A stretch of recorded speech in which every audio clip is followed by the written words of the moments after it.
In post-colonial Assam, our forefathers, our ancestors are seen as others. And today, through various kinds of mechanisms like, doubtful voters by election commission, we have a border police that is, solely engaged in contesting the citizenship.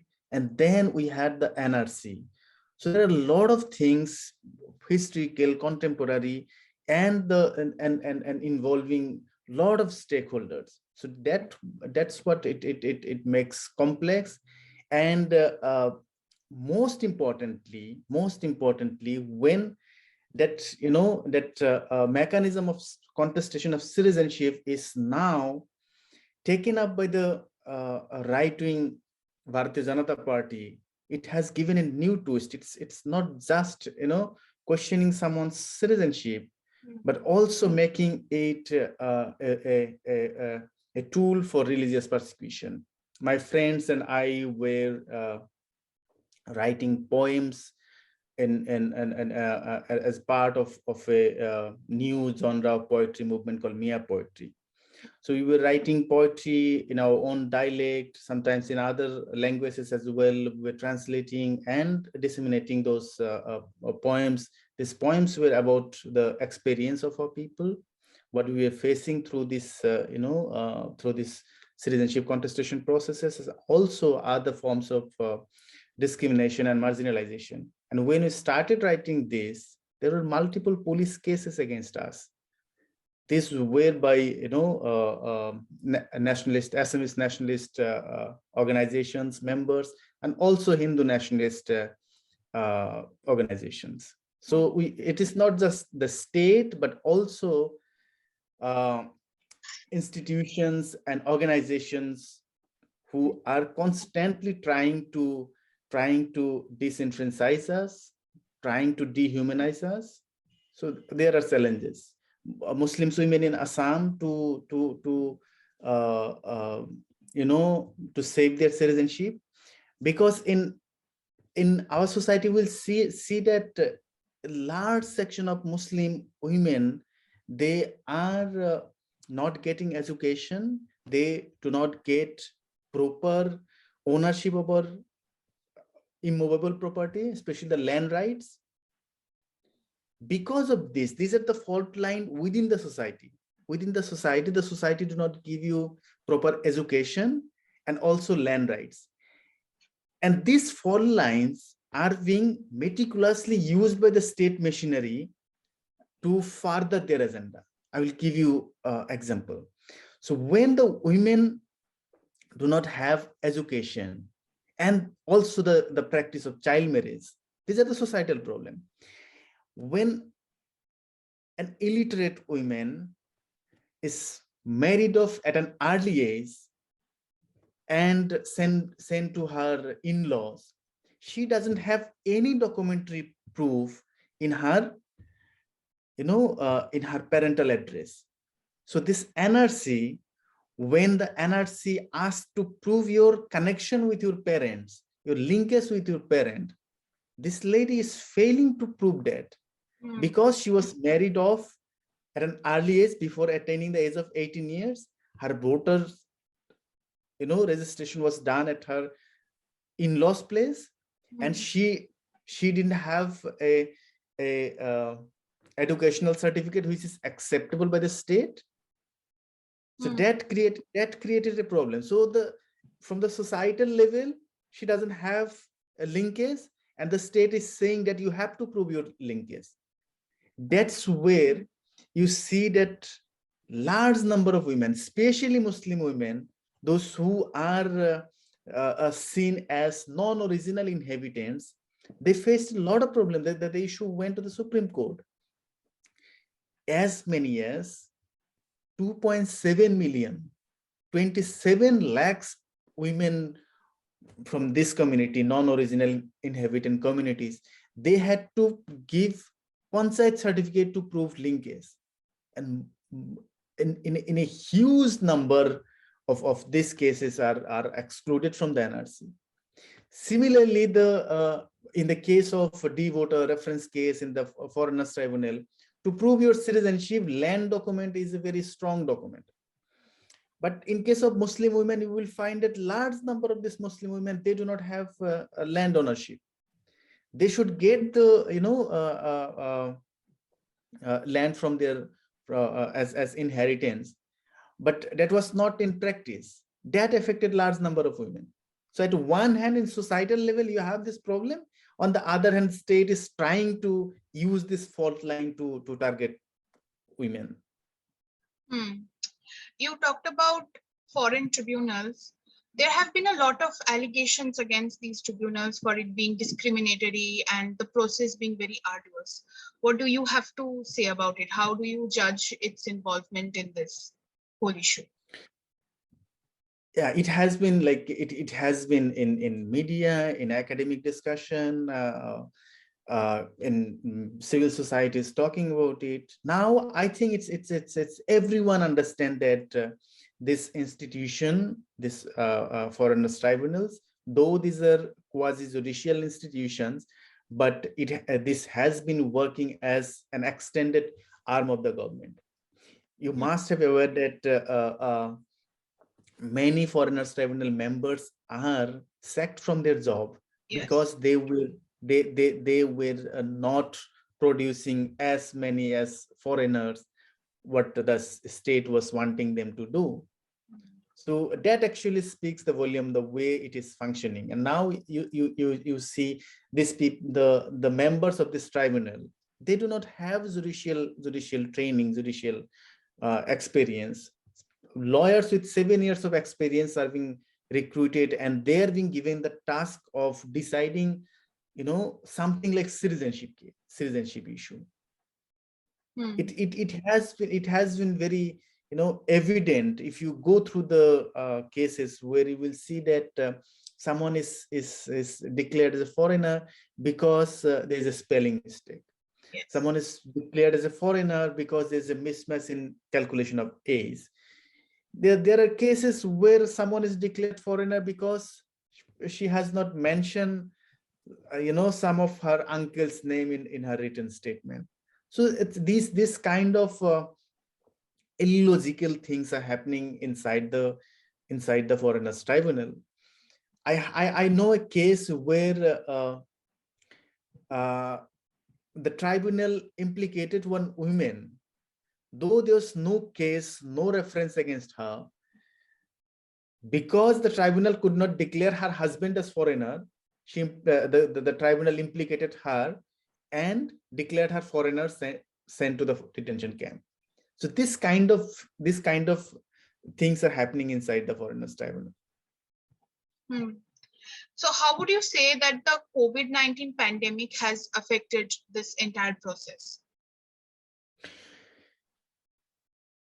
See, when COVID, affected the entire world, people were saying that, some people are saying that this is a great equalizer. It affects everyone. But when it comes to the people with contested citizenship, like those who are excluded from NRC, those who are officially rendered stateless, for them, it's like a pre-existing disease. When someone with heart disease, someone with high blood pressure is more prone to be victim of COVID. Similarly, these people with contested citizenship are more prone, they suffer more. I will give you an example how this is happening. I know cases where, not only the state, even the civil society actually abandoned these people. Government of India, for poor people, they took some policy decisions like giving the ration, giving direct cash transfer to these people, to the poor people. But those who are excluded from the formal citizenship system, like someone declared as a foreigner, that declared foreigner by this tribunal, they do not have access to these facilities. They didn't get the ration because of their citizenship status. They often do not have ration cards. They didn't get the cash benefit, because when someone's citizenship is contested and declared as a foreigner, the person can have a bank account. So this kind of issues which made their life more miserable. As I was talking, that not only the state institutions, even the NGOs, I have experience. I interviewed people, those who were saying that even the NGOs, they didn't provide them the relief. You imagine, in middle of a pandemic, everyone is abandoning you.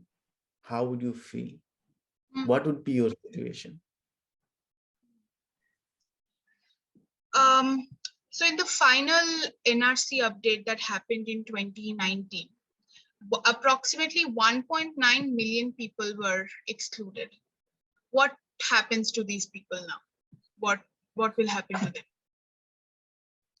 So these people, they are waiting. They are in perpetual limbo.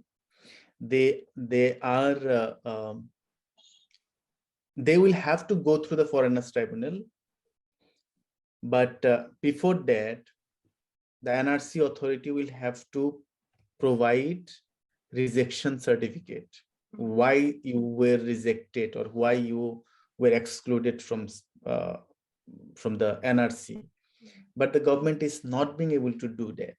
Yes. They do not have proper explanation to tell these people that for this reason you were excluded. And that's why it's getting delayed. And getting delayed doesn't mean that it is not affecting them. Being excluded from NRC affects in every stage of your life. I'm giving you two examples. One is those who were excluded from the NRC, they were asked to give their biometric information to the government during the process.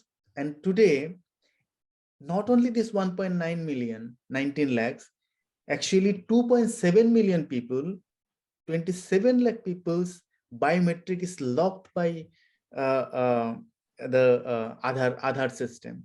They do not have an Aadhaar card.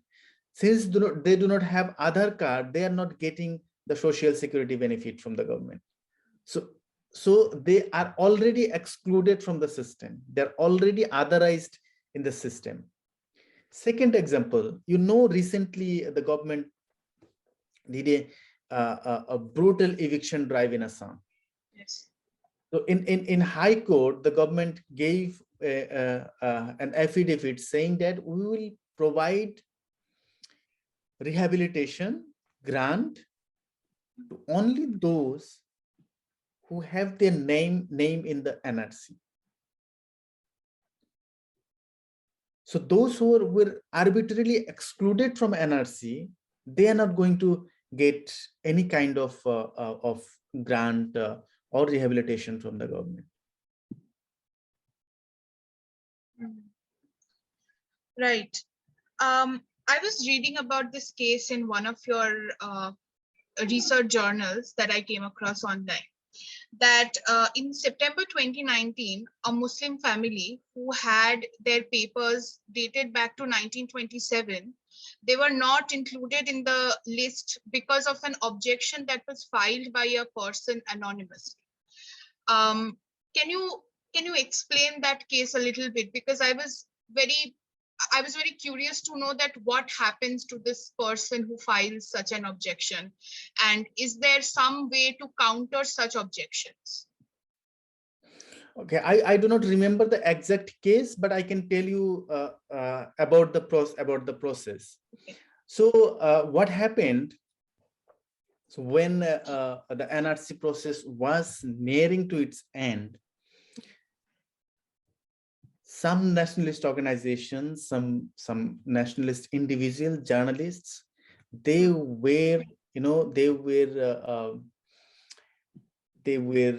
making huge noise that why people are not objecting on the inclusion of people.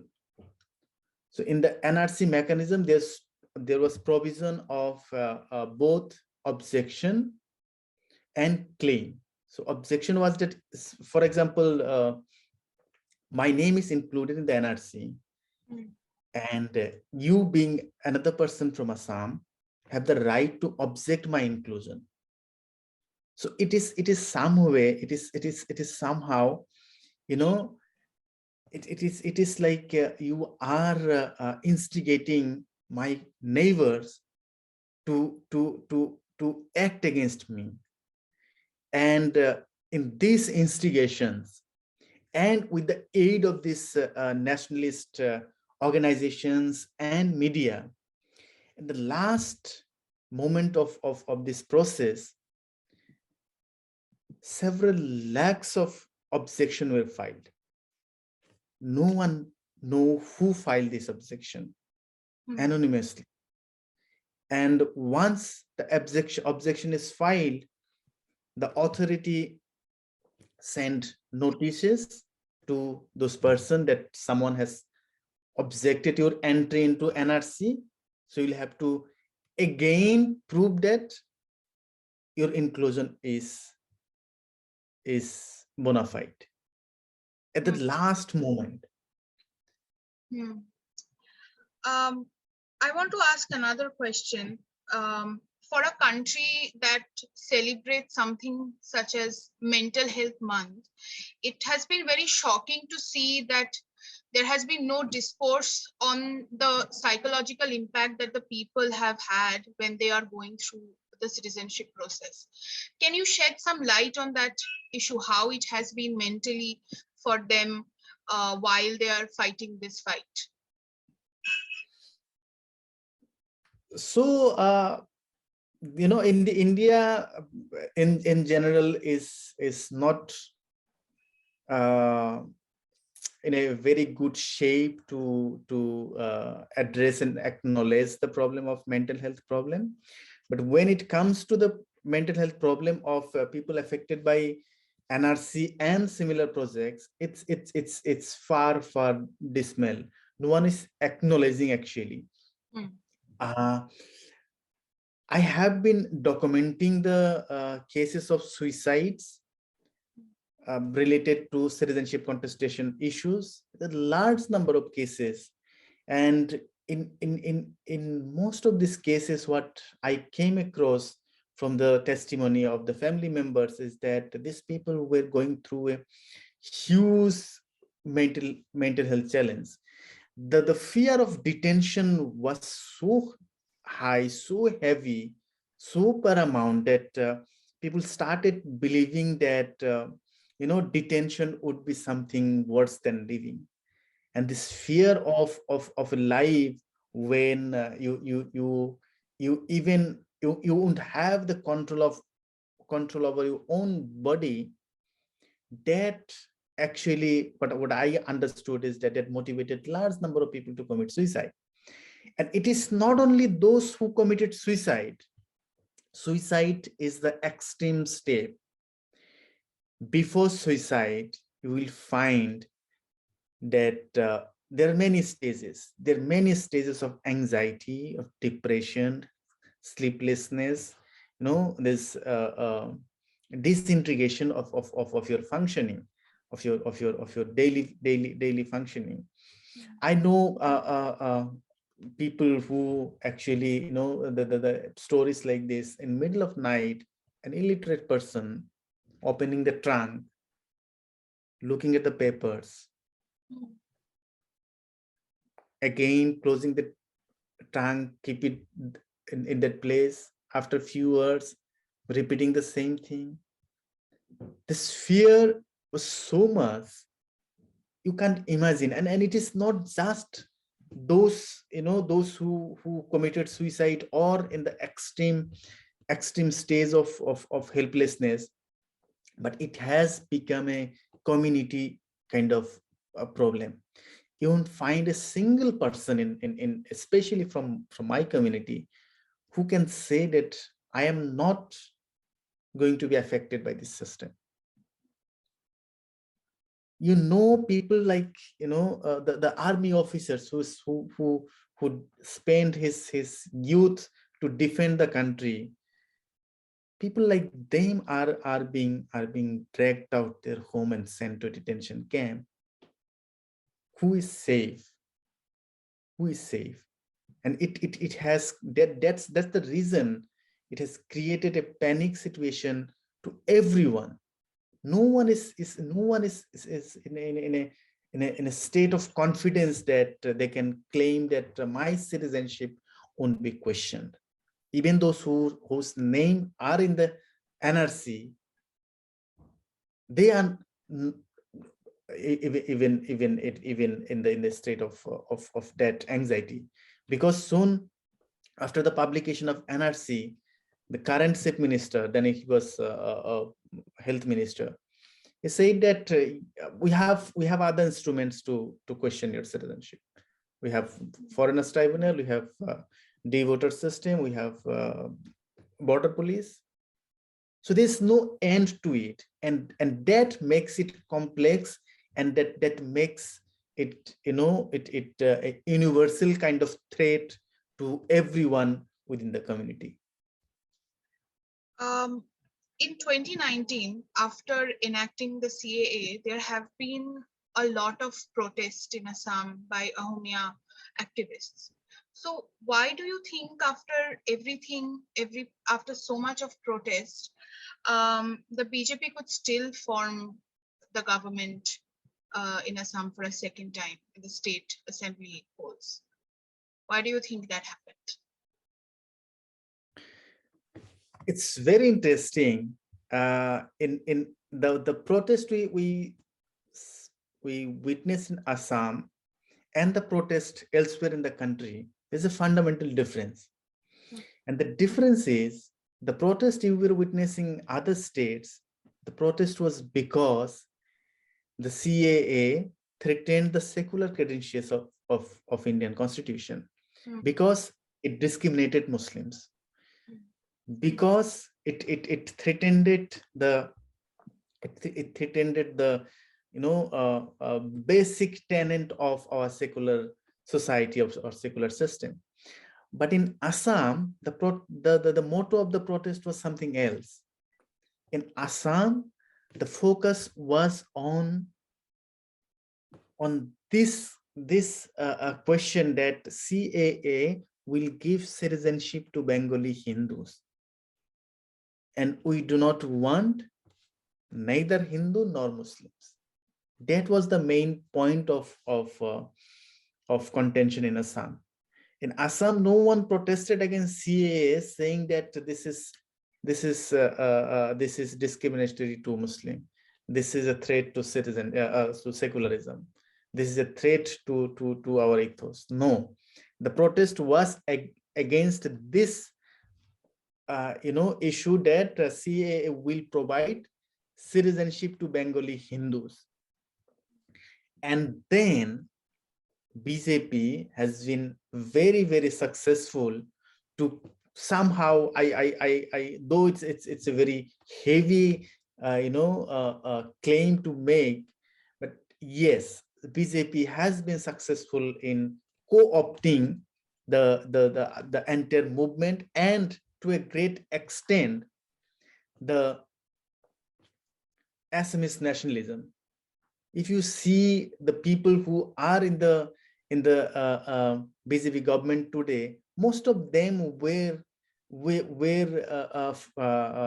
once in a time, they were member of Assamese nationalist platforms like All Assam Students Union, or members of Akhom Ganaparikhod, Assamese nationalist party in Assam.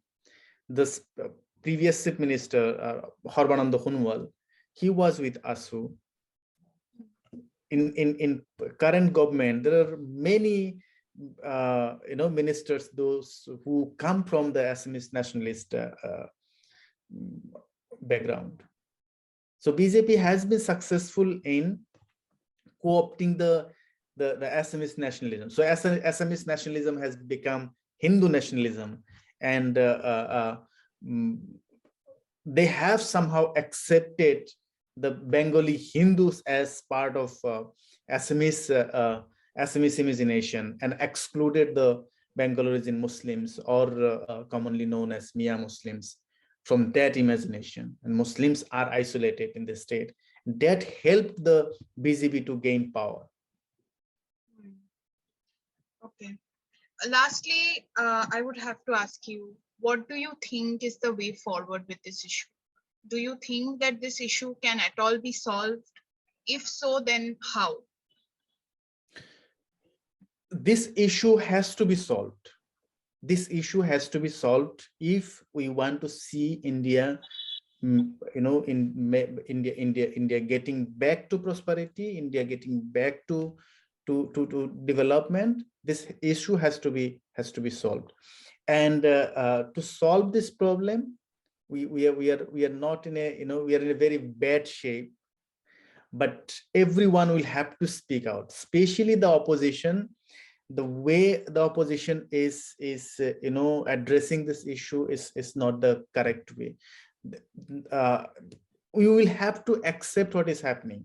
We will have to accept this that the Muslims are being discriminated, the Muslims are being victimized. If there is, if we shy away from accepting this, then we cannot cure the problem. So what I feel, everyone should speak about this violations, this discrimination, and seek appointment. Seek and answer from the government, from the ruling establishment. How do you think that this issue, CAA NRC, will play a major role in 2024 elections with the BJP narrative? BJP, yeah, that's what I often say, that the state of Assam, especially the Assamese nationalism, has given a ready-made pro forma, a framework to the BJP to replicate it in entire country. So BJP will try to replicate it in other states, other places. They have understood that hating Muslim is beneficial for them. It fetches them vote. So they will try to do it. The responsibility, those who understand this as a problem, they will have to speak out against this.